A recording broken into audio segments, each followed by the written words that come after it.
I've been watching this documentary on Netflix called Abstract, in which they go through a number of different design philosophies in documentary form, and they look at designers and architects and like people who design cars and just all sorts of different, I guess, methods of design or avenues of design. And it's remarkable that great storytelling. Like there's some sort of, they introduce you to this person and then they introduce some sort of conflict. They're preparing for some big pitch, or they tell a great story throughout it while you're learning a ton about what goes into good design. And I'm always looking at things through the lens of, even if I'm not in this specific line of endeavor, what can I learn from the way that they work? What can I apply to the work that I do in terms of acting as a leader and trying to make things better than when I found them, trying to make something that is remarkable and valuable to the people around me, whether that be a piece of art or a company, whether that be a car or a way of doing things, a way of operating. I think it's just fascinating to watch these things. And in the last one that I watched, this graphic designer is talking about the idea of her best work still being in front of her.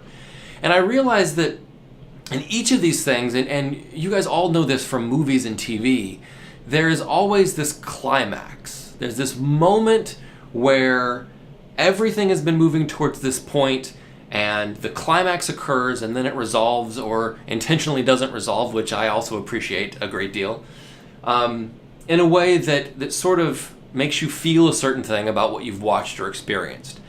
And I think the unfortunate thing is that we apply this to our lives and our works way too much. Like, we're heading towards some significant climax, the ultimate purpose for our existence here.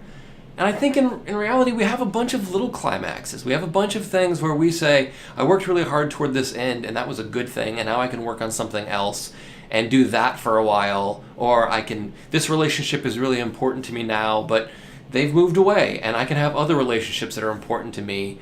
And there's no one thing, there's no the idea of your best work being in front of you.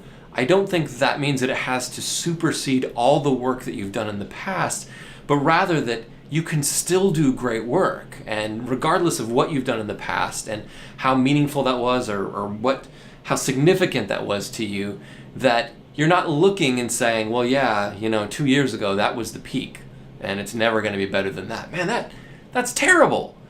But that doesn't mean that you couldn't have done something incredible 2 years ago and still have great work in front of you, still have something that you can say, this is worth getting out of bed for because I get to make this sort of change in the world or in the people around me. So anyway, I don't know, I'm kind of stirred up about that idea, that maybe we should stop looking for this massive climax, the thing that ties a bow around all the other stuff, and just say, man, I get to show up and do something great today, and that's worth showing up for.